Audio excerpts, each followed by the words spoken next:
exactement donc ñoom dañ leen daal di li nga xam nekk moo di nee lañu daal dem régulariser daal di toll si 18000 si ay parrains exactement alors ñu daal di yegg si balaa ñoo ñëwaat si fichier bi ak li nga xam ni itam moom la daal di làmbool mais quand même si li nga xam ni itam Juan Branco yëkkati na ko alors suñu mënee am nataalam du côté de la régie ñoo exactement si ki nga xam nekk moo di Juan nag moom boobu ba tey mi ngi def ay révélation jëmale si li nga xam nekk moo di justement procès bi nga xam ni itam démb mu fekkee ne ko fii Sénégal si mbiru ki nga xam ne que moo di Ousmane Sonko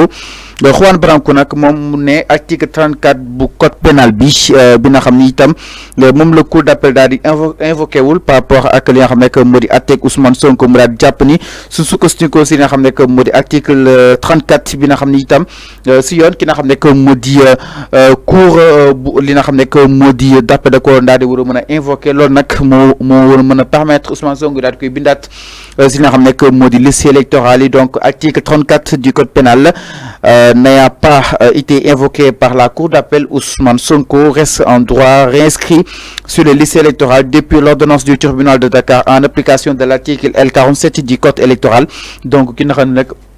moo di Juan jàpp na ni itam su juge bi daal di sukkandiku woon si nga xam ne que moo di article L30 ak li nga xam ne que moo di L34 bu li nga xam ne que moo di code pénal bi ki nga xam ne que moo di Ousmane Sonko da nga koy génnee si li nga xam da nga koy indiwaat si liste électorale daal di koy li nga xam ne que moo di bindaat ndaxte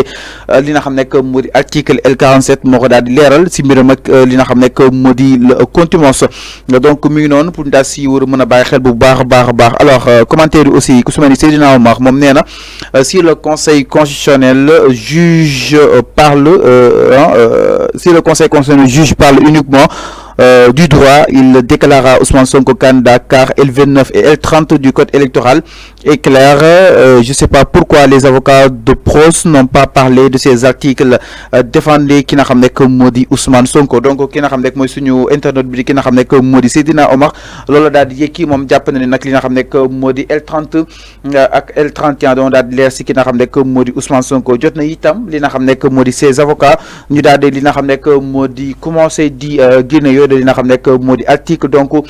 ki nga xam ne que modi Juan kaddu yoo la daal di yëkki allant dans sens défendre ki nga xam ne que modi Ousmane Sonko mu daal jàpp ni procès am diggante ma ak ki nga xam ne que modi Mame Mbaye Niang génnewu ko benn yoon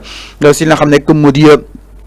liste électorale yi mu daal di jàpp ni itam yëf yi commencé nañ ko fa nga xam ni itam moo di sa diwaanu ko mbiram ak Adji Sarr ba tey ji daal di wàcc si mbiram ak ki nga xam ne que moo di Mame Mbaye Niang lépp bu daal di war a mën a éliminer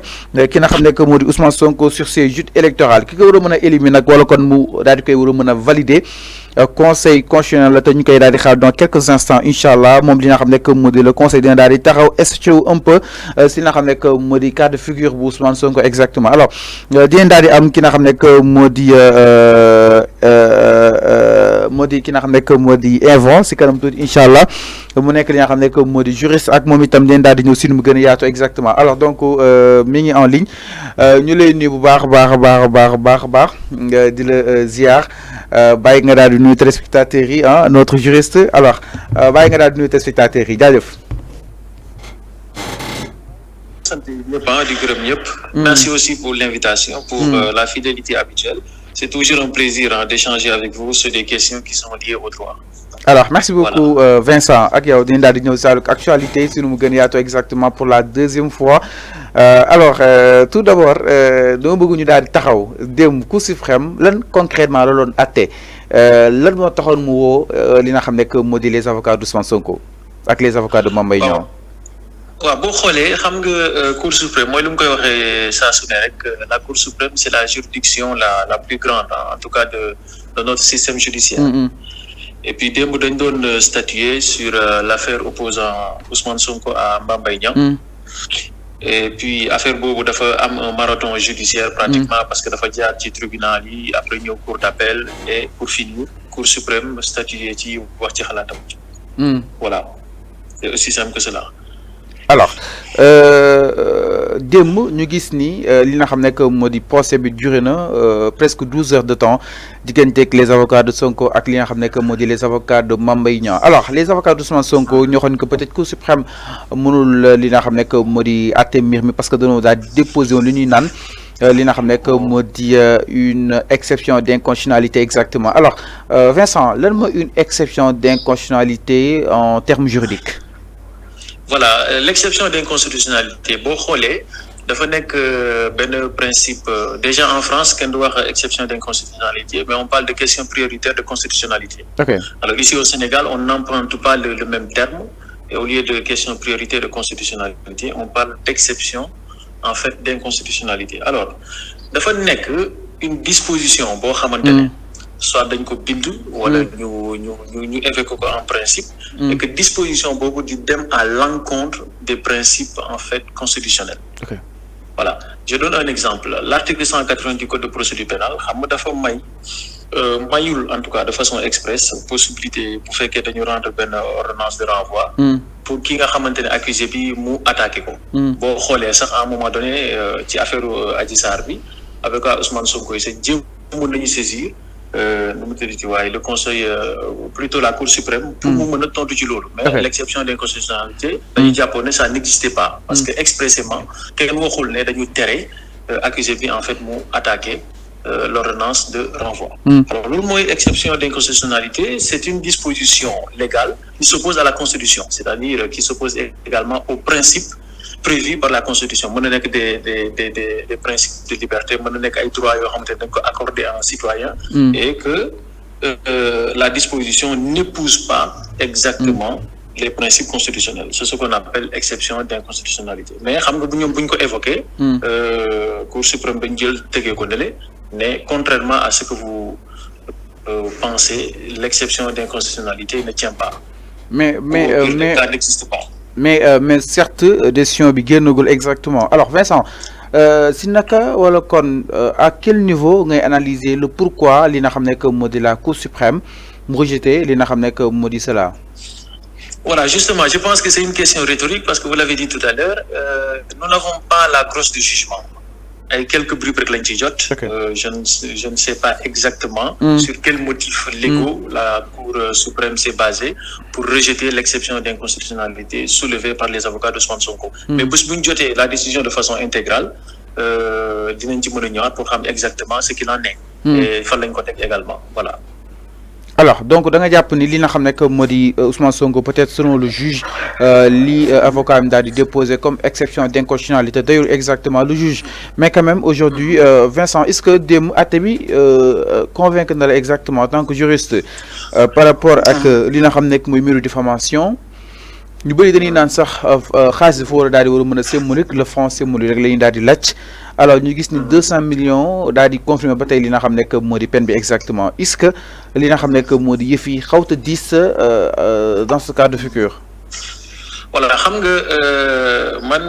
juriste là kon je parle sur le fondement de cette qualité te il faut ñu fàttaliku auditeurs yi lan mooy Cour suprême ban genre de juridiction la xam nga Cour suprême les faits ne l'intéressent pas. ñoom li leen intéressé mooy est-ce que le droit a été dit. Alors il faut que les gens comprennent que la Cour suprême ne s'amuse pas ou ne joue pas avec le droit. Alors sans nécessité de voir la décision de façon intégrale, je suis sûr et certain que la Cour suprême a eu raison de rejeter l'exception d'inconstitutionnalité soulevée par les avocats d'Ousmane Sonko. Loolu man sama xel dal na ci. Maintenant ci aspect pécuniaire bi maanaam muy 200 millions yi. Xam nga diffamation dafa nekk infraction boo xamante ne dañ ko ñàkkaloo fayda au Sénégal. Boo xoolee man dama jàpp ne ci affaire Mame Mbaye Niang Ousmane Sonko sax infraction boobu amaat renaissance parce que c'était une infraction boo xamante ne banalisée gars yi dañ ko bàyyi xel. Nit ki tey ku nekk mën na jukk wax lu ko neex voilà maanaam ci keneen ki te loolu du yoon. Yoon da koy tere. Mais comme c'était une occasion de liquider un adversaire politique. Non, en fait, je ne parle pas de liquidation ou d'extermination d'un adversaire politique. Parce que c'est la loi. Non, dans la loi, bobo, donc on banalisé. Si Ousmane Sonko le déclare exactement. Non, dans la conception des Sénégalais, la diffamation elle est négligée par les Sénégalais. Pour nous, am nga droit wax lu neex te dara la ci fekk. C'est ce que j'ai dit. Voilà. Alors, je veux tout simplement vous dire que c'est dans cette affaire-là que les Sénégalais se sont rendus compte que diffamation, c'est une infraction au Sénégal et qu'il faut faire attention avant de parler ou bien avant d'évoquer ou d'admettre des propos qui ne sont pas fondés. Et pour revenir dans l'affaire, je vous rappelle que M. Ousmane Sonko a tenu des propos diffamatoires, selon lesquels selon la justice. M. Mame Mbaye Niang, selon la non, justice. je parle des propos selon lesquels monsieur Mame Mbaye Niang a été épinglé par le rapport en fait du Prodac à hauteur de 29 milliards. C'est-à-dire que les faits diffamatoires étaient d'une précision implacable. Dafa leer nañ. Et puis il l'a répété. Et ce qui est très drôle et ironique, c'est qu'Ousmane Sonko a affirmé qu'il avait les preuves de ces allégations. Xam nga diffamation bu fekkee da nga ko def nit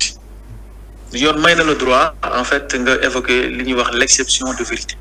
L'exception de vérité mooy ñu jox la possibilité de prouver ces allégations. Je donne un exemple man su ma ñëwee ne la yow gis naa la démb fii nga doon compter 14 millions yow nga porte ma plainte nga ne ma non waa ji daf ma diffamé parce que neen daf ma gis may compter ay billets jusqu'à 14 millions. Comprendre nga. Léegi man boo ma porter plainte pour mu ñëw damay évoquer l'exception de vérité maanaam damay évoquer la possibilité pour man de prouver mes allégations. Alors dagguma la alors Vincent dagguma la dafa am benn information bu ñu tàpp léegi nii ki nga xam ne que moo di Ousmane Sonko mujj neen daal di invalider wala kon mujj neen daal di reculer c'est sa candidature li conseil constitutionnel wax que ni dossier yi matul donc à la deuxième minute nag information boobu dab nañu téléspectateurs yu Sénégal 5 TV Ousmane Sonko mujjee neen daal di reculer li nga xam ne que moo di sa candidature exactement conseil constitutionnel nee na pièces yi nga xam ne toll na ko daal di war a mën a fournir matul donc information boobu moo ñu dabal nii Tafa suñu ko mën a dugal en même temps aussi directement si li nga xam ne que moo di mise en ligne bi donc ki nga xam ne que moo di Sonko sa candidature mujjee nañ ko daal di reculer si kanamu yoon ak wàllu ko yoonal fu mu toll nii nag donc maa ngi ñëw Vincent ma ñëw rek si la déclaration de ces avocats ku si mel ni ki nga xam ne que moo di Maître Clédor nee na c'est pas normal ce qui se passe au Sénégal et les Sénégalais ne sont pas concernés et pourtant c'est leur peut-être mu ne les Sénégalais sont concernés parce que seen avenir la donc loolu Maître Clédor daal di yëkki si li nga xam ne que moo di jañoom sànq ak waay tasatu xibaar yi donc information bi nag wàcc na ki nga xam ne que moo di Ousmane Sonko sa candidature a été finalement reculée par li nga xam ne que moo di le conseil constitutionnel donc Tafa titre bi soo ñu ko mënee changer le sax nga defal ñu ko justement donc la candidature Ousmane Sonko urgent il a été